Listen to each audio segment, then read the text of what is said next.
Alright, I'm here for the crossover. It was Puss and Boots, right? Hello?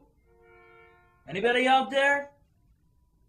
Shouldn't Sophie be here already? Hello?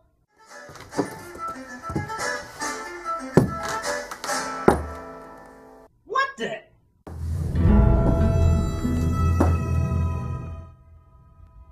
Sophie? Please forgive me. I do not know this Sophie you speak of. Right.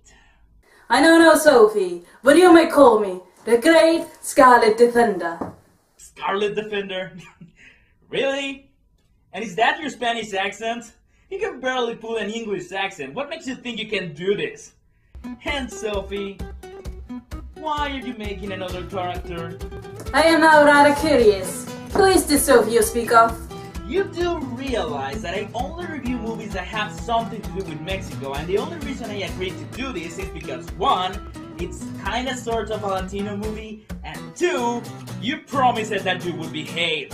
Guillermo del Toro was executive producer. Okay, I'm sold. Puss in Boots. Where do we begin? A byproduct by another DreamWorks franchise entirely, Shrek. Although first introduced in Shrek 2, Puss was an instant hit and immediately everyone's favorite character in the Shrek franchise. So it was only natural that Puss would continue showing up in the rest of the Shrek movies, and although the Shrek movies as a franchise declined in popularity and, well, quality if we are to be honest, Puss still maintained his popularity in spite of the movies he appeared in. So it only seemed natural that he would now get to be a lead in his own feature movie. And that movie was to be released in 2011. And we are here to talk about this movie today. If only Sophie would be serious for a couple of seconds so we can get some work done. Who is this Sophie you keep talking about?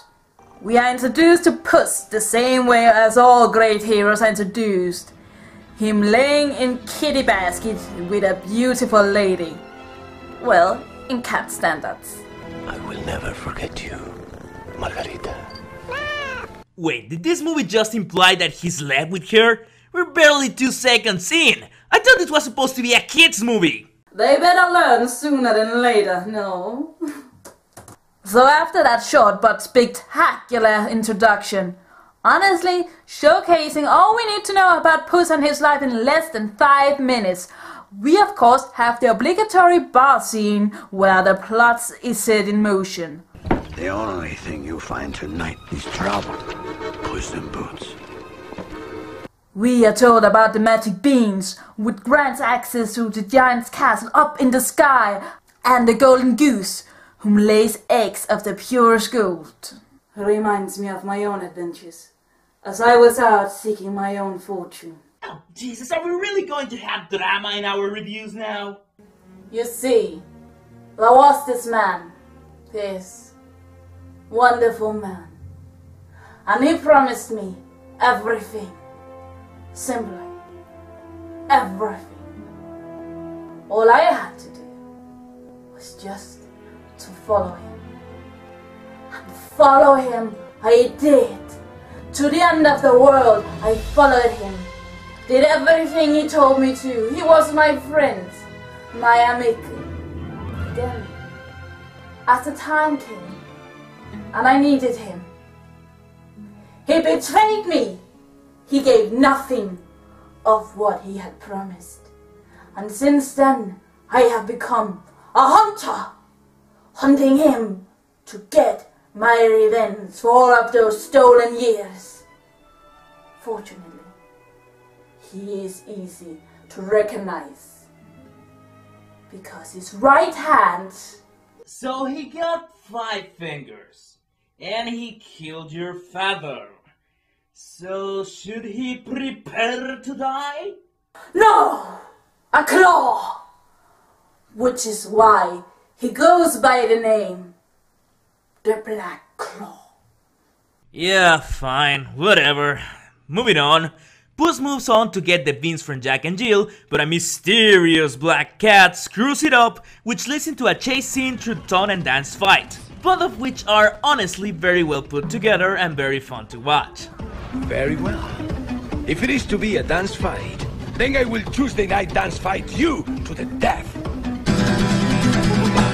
It's not often I feel like mentioning music in your movies, cause it's quite honestly often very bland and doesn't stand out at all in modern movies. But I do believe this music deserves mention.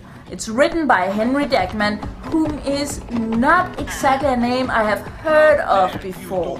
But when hearing this score, I hope I hear more from him. It's a fun, upbeat, adventurous and very catchy score that genuinely gives a lot to the movie and leaves a feel of fun and adventure.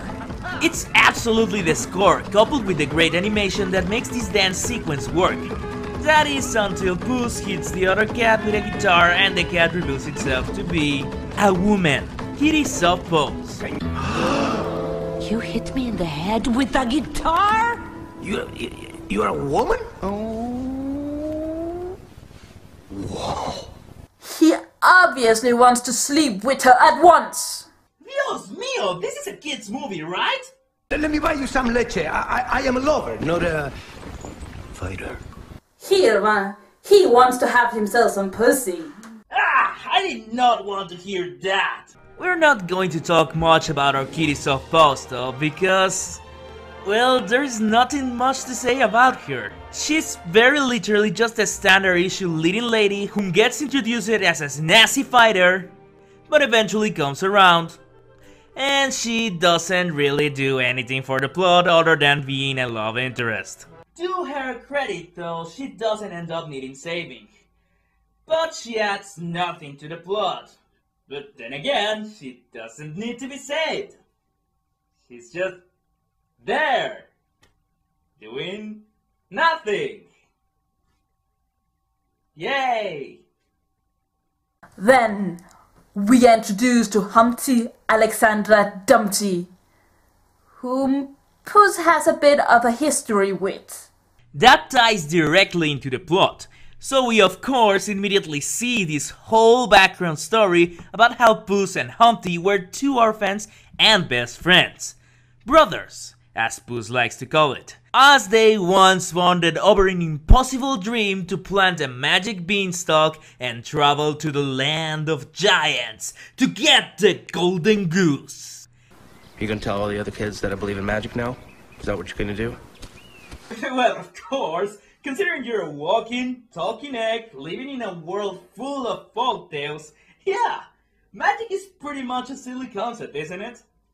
But it all ended as Humpty sort of betrayed Puss by making it look like Puss helped him to take all the gold from the village they both grew up in.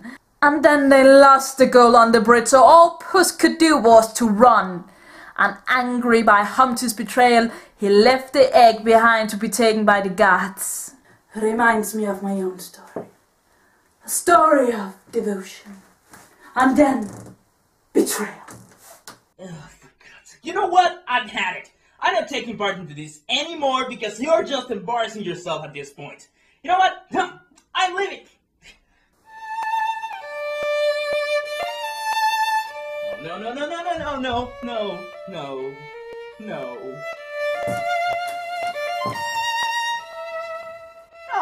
not that again. No, you won't make me stay just because of those damn cute eyes.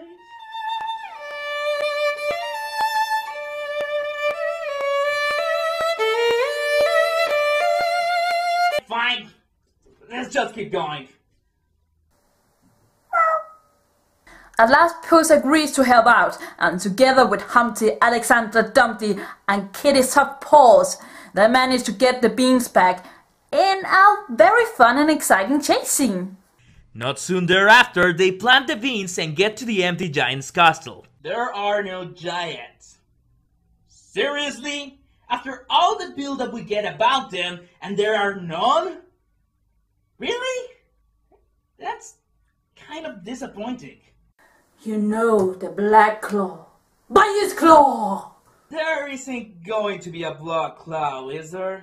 I am the Black Claw! did I even ask? They get the goose without much trouble and decide to take the goose with them back down to Earth so they can party all night. Only for Puss to wake up in the morning and realize he has been betrayed yet again. Once a betrayer, always a betrayer. You're one to talk. You're the one who betrayed me. No, you betrayed me. Let's be serious here. You were the one who pretty much betrayed me.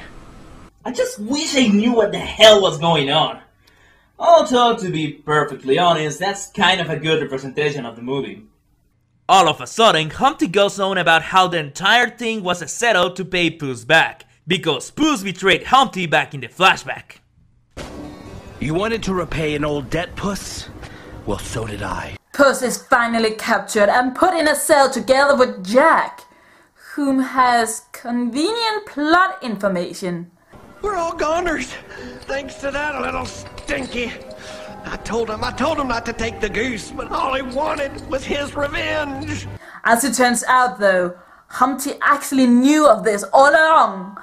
And then all of a sudden, he has a change of heart and regrets the entire carefully planned to the detailed plan to now risk his life and help out. That doesn't make any sense! Okay, so there was 3 betrayals, 2 backstabbings, 1 was kind of a draw. You know, I'm pretty sure that you betrayed me more than I betrayed you, but I guess I'm sorry for all the bad things I've done to you, what with destroying your life and all. That is a little hard to get over, you understand. See, but even with that, please try to remember, we were friends. Brothers! Brothers! You betrayed me though. Prepare to die! You prepare to die! At last together, Puss and Humpty save the city from the big mother goose, but at the cost of Humpty, whom sacrificed his life for the city. Well, that suddenly turned it dark.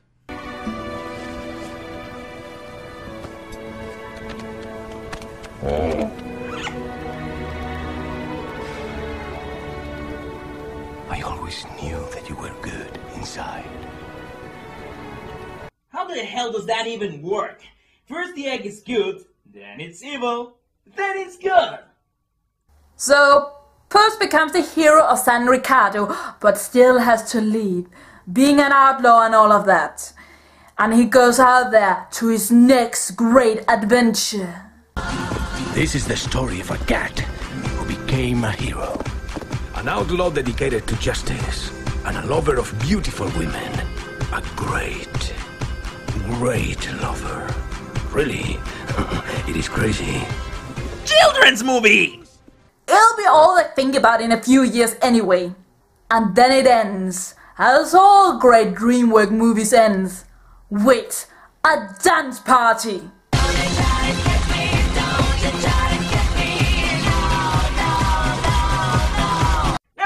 No, you suck at Spanish accents. You wanna know how Antonio Banderas sounds like?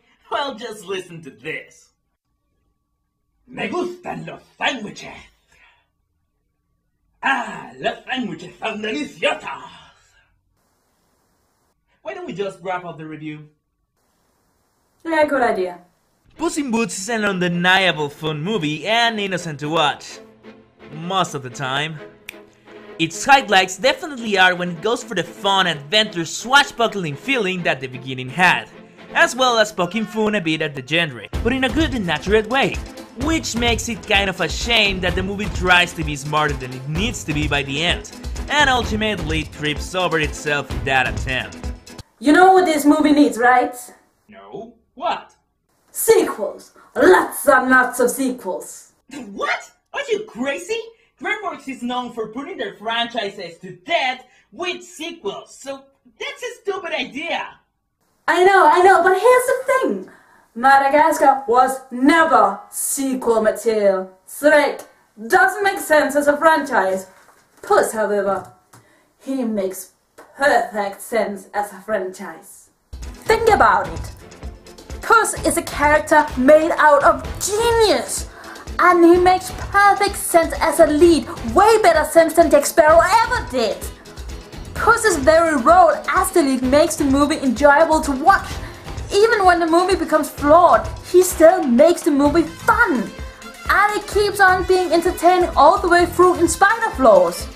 Puss is a perfect take on a swashbuckler and makes perfect sense as the hero of his own franchise, like an Indiana Jones of the animal kingdom.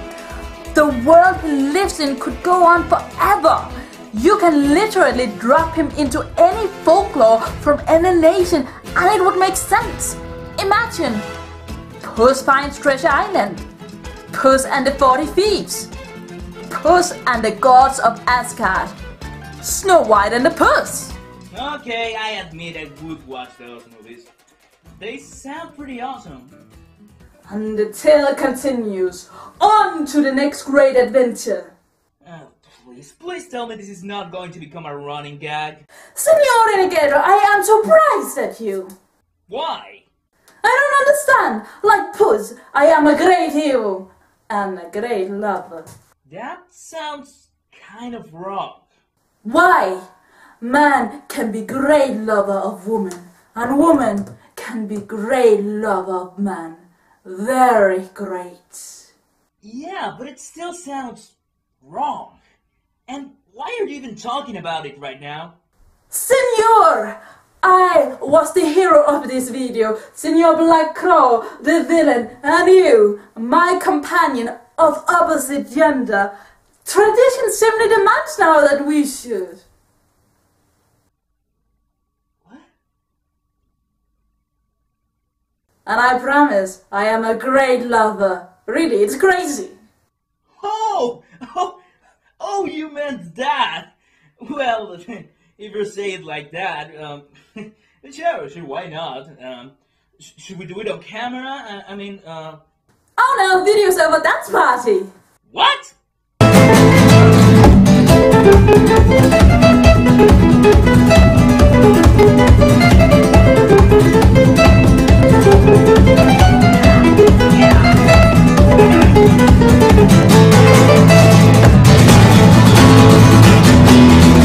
I bought a ladies' hairband from a dollar store to make this. I hope you're satisfied, Sophie. It actually turned out pretty good.